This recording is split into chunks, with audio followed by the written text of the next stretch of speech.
Franklin Covey's weekly podcast on leadership with Scott Miller. That's me. I'm your host and interviewer each week. You may also recognize me as the author of numerous leadership books, including the series out from HarperCollins called Master Mentors, 30 Transformative Insights from Our Greatest Minds, Volumes 1 and Volume 2, where each year I take 30 guests from that year's podcast and I write a transformational insight about something they've shared on the air. The books are easy, breezy, and fast reads, kind of like chicken soup for the leadership soul. The books are in print, audio, digital, and now in video from Lit Video Books, releasing Master Mentors Volume 3 in the fall. Our guest today is the prolific author, contagiously positive leadership coach and expert. His name is Michael Bungay Stanier. He's joined us from Toronto today. You know him, of course, from his seminal book, The Coaching Habit. This book has sold an insane amount of books, and his most recent release is called How to Begin, Start Doing Something That Matters. Michael, welcome to On Leadership. Scott, happy to be here. And now I've got a goal, of course, which is to make your next volume of interesting people from your podcast. I'm going to be really offended if I don't make the list of 30 people, so I'm sweating it here. I'm going to do the best I can. I appreciate your desperate attempt to be in Volume 4. I think I have an opening in Volume 9, so stand by for that, okay? We'll see. I'll see if I can fit you in. I appreciate the call out. Michael, we've wanted you to come on the podcast for years. We're now in our 5th year. It's actually a great time because your newest release, How to Begin, is a gift. It's a thoughtful gift on helping people set goals, how to understand the kind of triumphant aspect of your passions and your fears and your joys. And we'll talk about that for a few minutes. First of all, remind me, this book has sold how many copies? Your book, The Coaching Habit.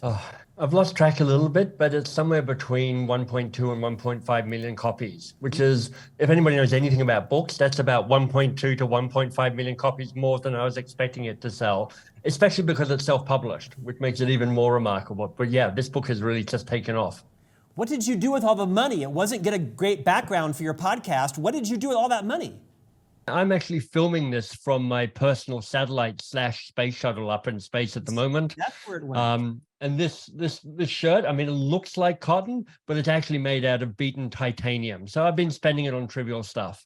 Well, at least it matches your earrings. Hey, congrats. The book really has become seminal in not just the coaching world, but really in the leadership world. It's really more of a how to be good at relationships. That's in essence what the right. Value proposition.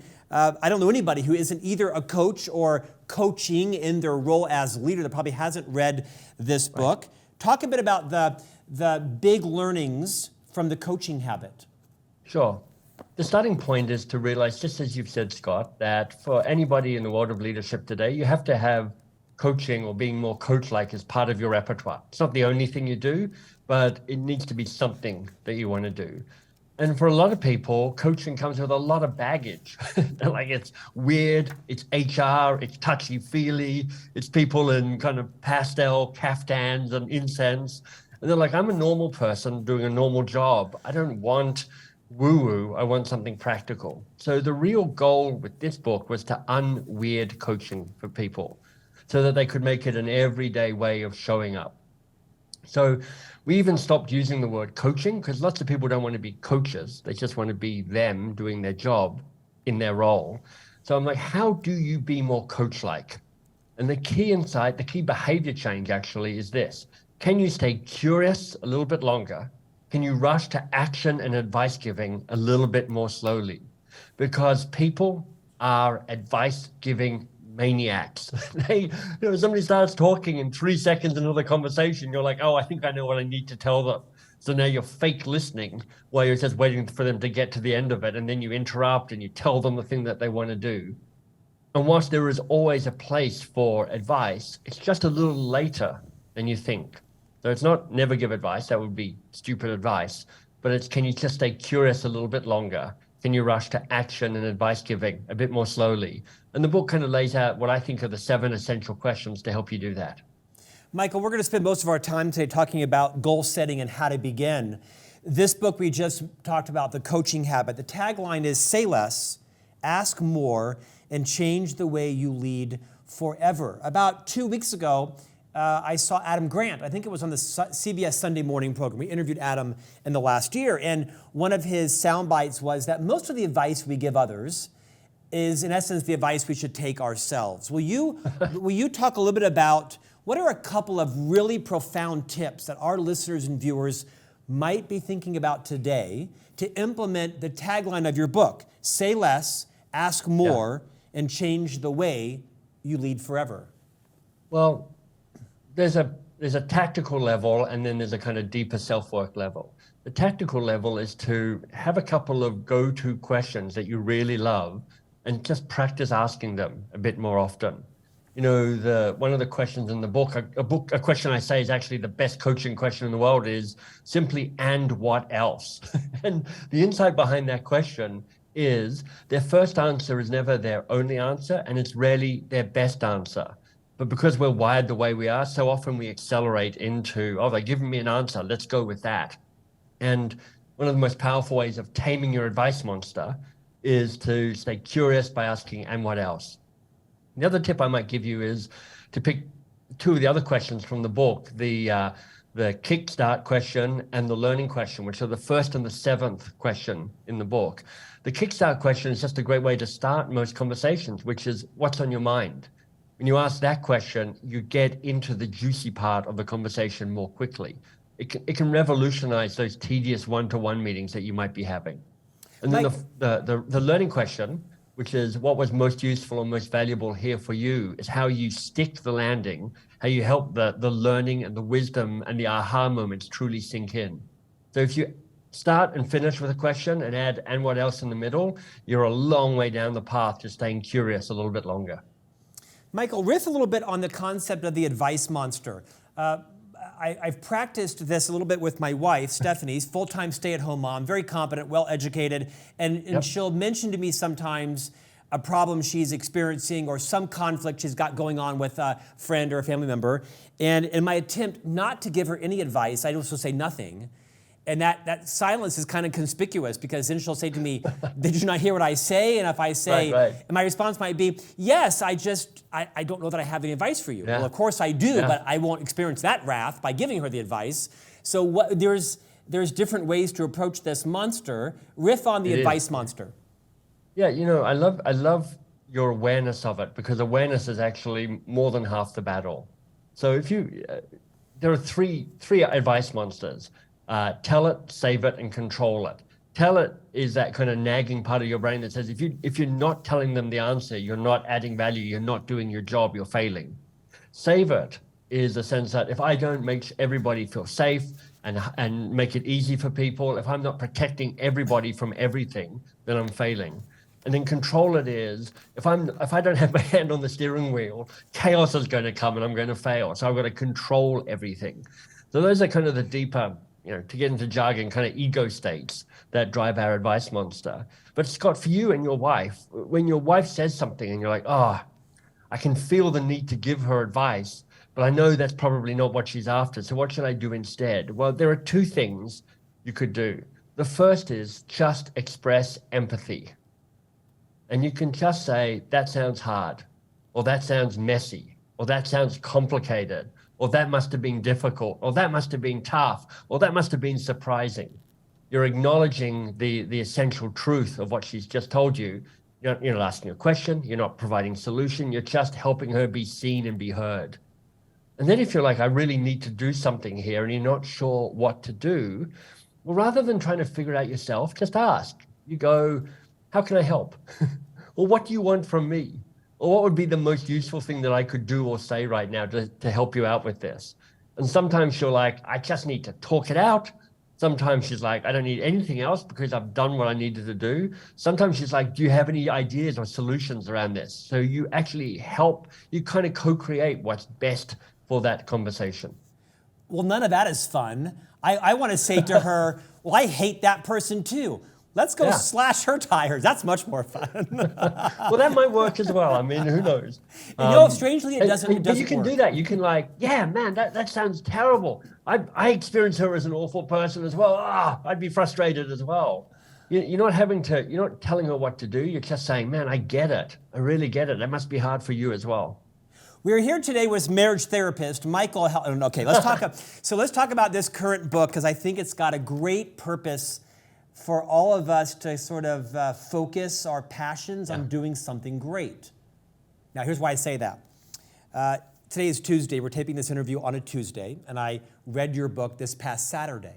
I was at a restaurant, and I sat down for several hours, and I read through your book. At the end of the book, I posted on my social media the fact that as a white American male, the average lifespan for someone like me is about 78 years old. And at 54, I've lived more than 70% of my life. And the horrifying aspect of that is that my boys that are 8, 10, and 12 will lose their father statistically when they are 31, 34, and 36. Right. And so I said, so instead of finishing Michael's book, I'm going to shut down and go to my son's basketball game, where, by the way, he scored 24 of 36 points. I'm glad I stopped reading your book and went to his basketball game.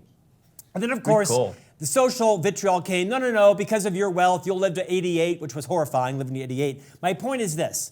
In the opening page of your book, you say the following: don't regret a life half lived. When my laptop starts up, it displays a date, September 15th, 2043. Yep. It's a destination, my death. Let me continue. Kevin Kelly created the death date, the endpoint, a countdown clock that tells you your theoretical moment of demise based on actuarial tables. Kevin believes we can do one big project every 5 years. So, first publishing this book in 2022, and assuming that my death date is about right, I've got time left for about 4 big projects. It was very sobering, and I think and I found it like invigorating to think about your death date, because especially for guys like me, perhaps we're similar in age, 55 soon for me. You know, I've lived 70% of my life. I've got 3 or 4 big projects, or more. Talk about why that was so focusing and invigorating for you. Yeah, one of my favorite movies, Australian movie by a director called Baz Luhrmann. You might have seen his name recently because he did the Elvis movie. But his first movie was called Strictly Ballroom. It's like ballroom dancing in rural Australia. It was fantastic and funny. And the theme of that, something that one of the key characters said time and time again, was a life lived in fear is a life half lived. And like you, I'm about 40, 54, 55. And I'm thinking, I don't want a life half lived. I want to have a life which is thrilling for me, lights me up, is important in that I contribute to making the world a little bit better, and a life where I keep learning, where I keep growing, where I keep evolving to be whatever the next best version of me might be. So I wrote this book kind of thinking of 2 different scenarios. First of all, anybody who is at a crossroads. And I think there are probably 3 main crossroads we get to in our lives. One is, 20s, where you've finished university perhaps, or your brain's being fully developed, and you're like, what am I actually doing with my life? Now that I'm in my mid-20s, I'm actually getting to make some of those choices. The next crossroad is kind of in your mid-30s, the classic midlife crisis moment where you realize you spent the last 10 years or 15 years doing some stuff and you've got somewhere, but was this actually the destination you wanted?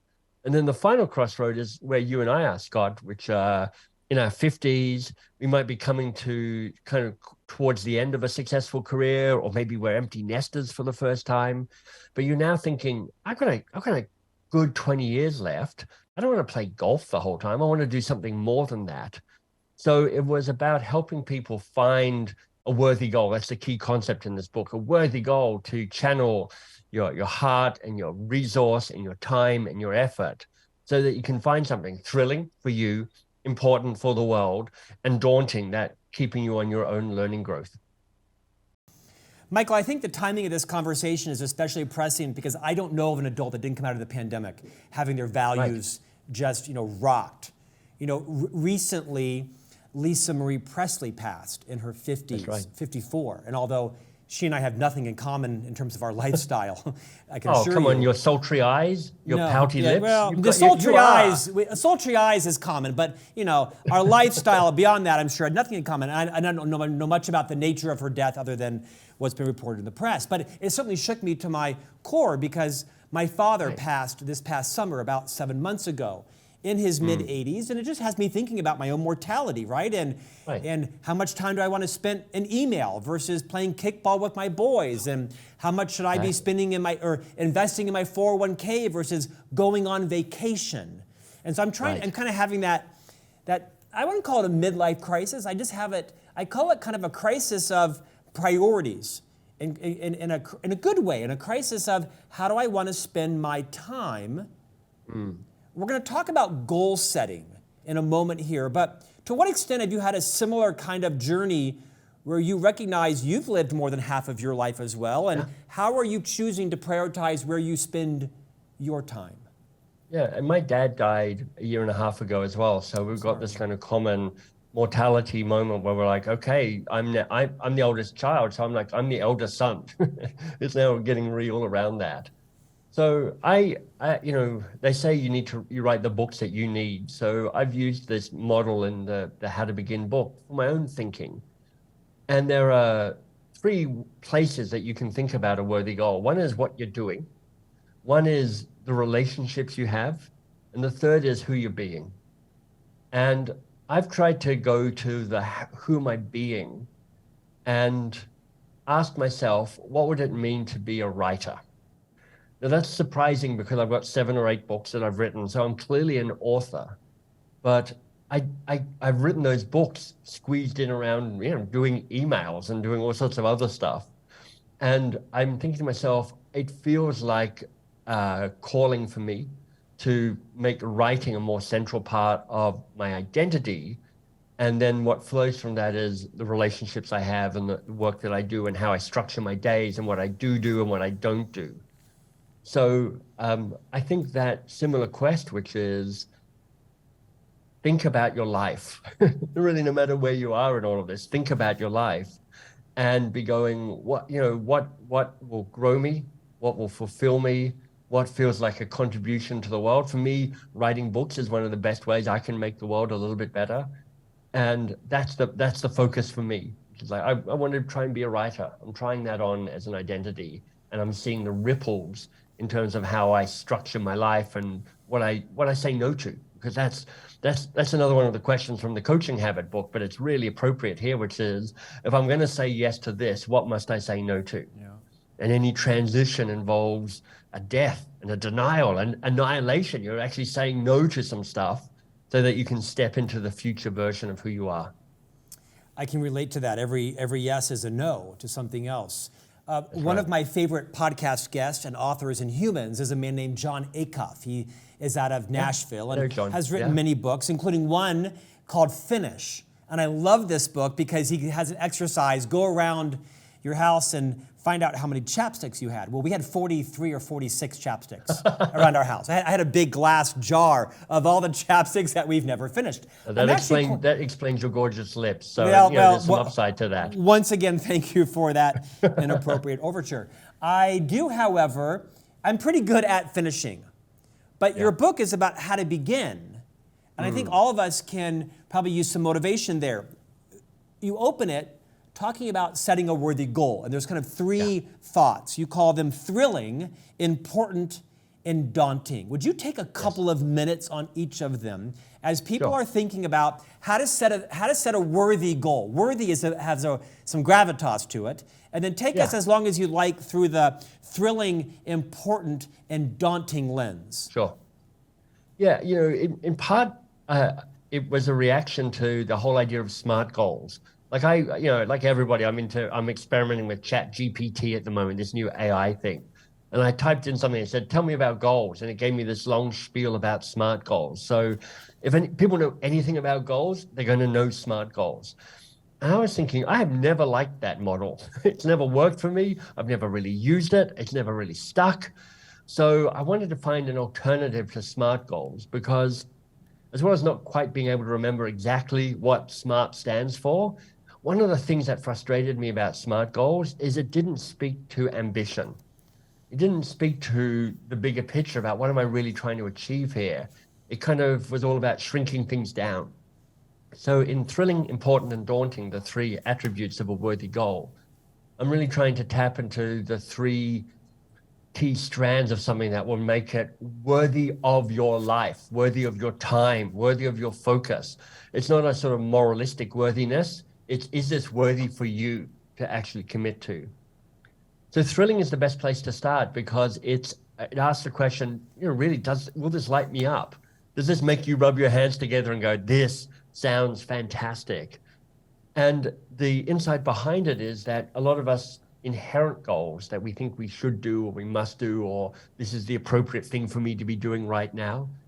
A friend of mine has spent 20 years talking to me about how she needs to write a book. She's a brilliant coach. She's a leadership expert. She's got some great thoughts around this, but she's been putting it off for 20 years. And when we talked about thrilling, important, and daunting, she finally owned up to the fact that writing a book is thoroughly unthrilling for her. So she could just take it off the list. As important as thrilling is, I don't want goals that people take on. This is me being selfish, but I don't want goals people taking on just to be about them, just to be about bettering their lives. I want them to be contributing to a better world for all of us. Whether that is your team or your household or your community or your neighborhood or your country or your organization, or maybe it's some sort of global movement, fantastic. But wherever it is, how do you think about this is a way that I can give more to the world than I take?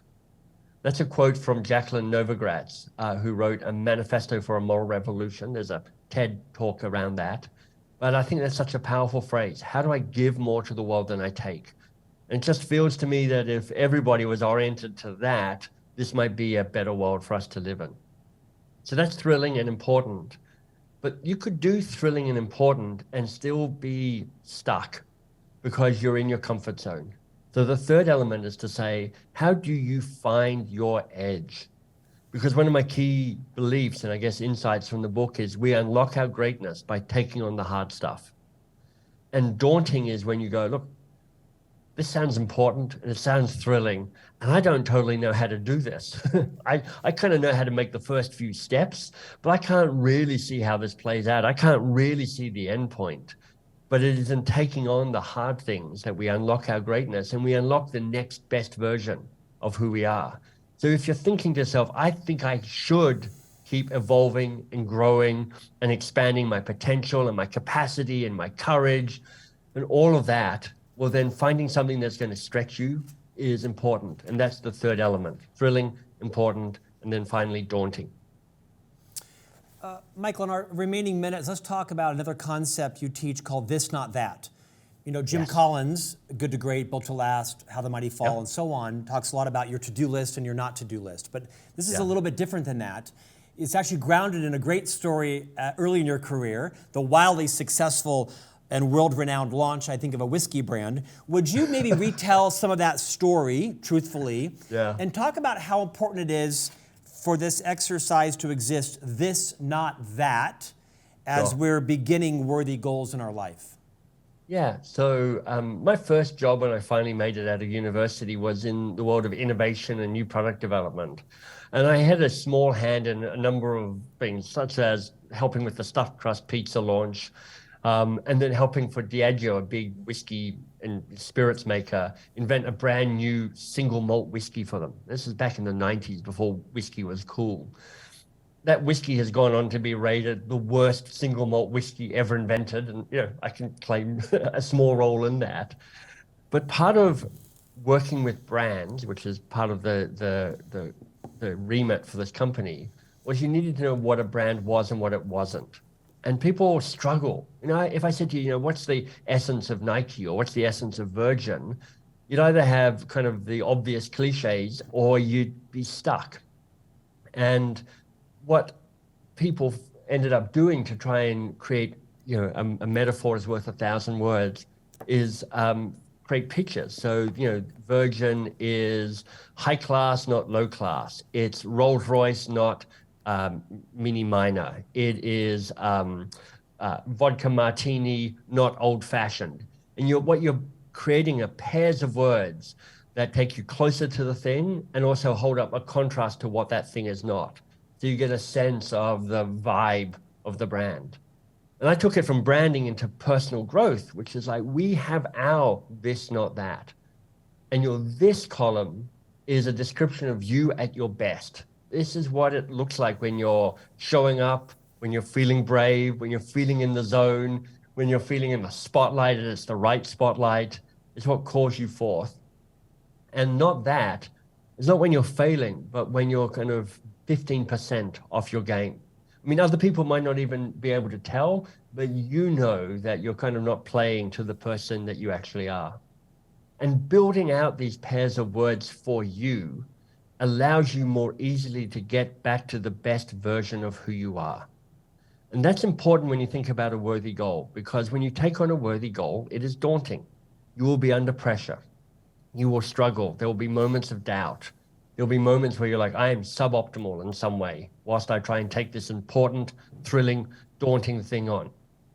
And having a this, not that list allows you to figure out where you're selling yourself short and access and remember and perhaps get back to the better version of you. So pairs of words I have are things like step forward, not step back. Hold it lightly rather than take it seriously. Be provocative, not sycophantic. And these are all ways I've seen myself behave, and I know the best version of me is holding it lightly, being a bit provocative, stepping forward rather than running away from stuff. And that helps me remember the best version of Michael.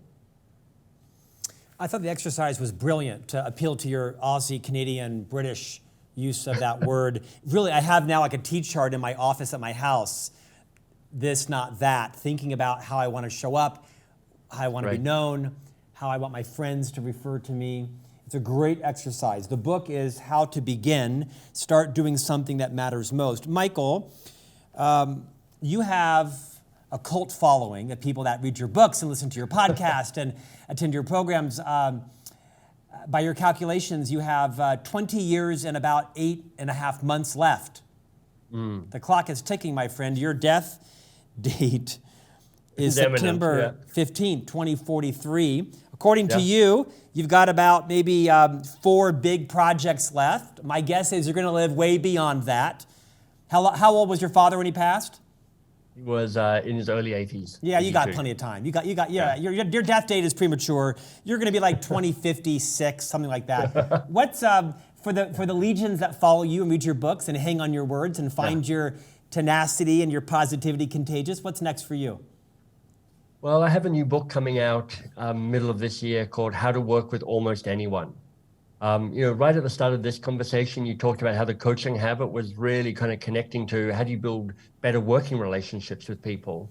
And this digs even deeper into that, which is our working relationships are what make us happy and what make us successful.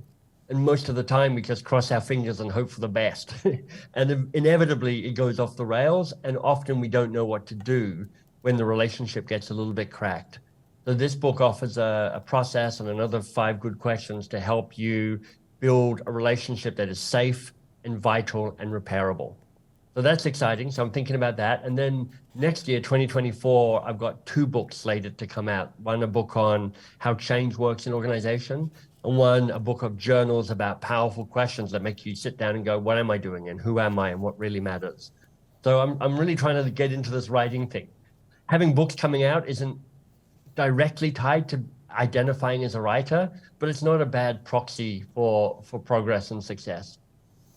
One of the things I like most about your books is for someone who doesn't know you, when they finish reading your book, they know you well because you let your personality shine through. I loved the tribute to your father, the photograph of your father holding you at the end. It's a lovely gift. Thank you. MBS, not that MBS, but this MBS. Thank you for joining us today. Scott, it's been a real pleasure. Thank you. Appreciate you. And we'll see you back next week for a new conversation on leadership.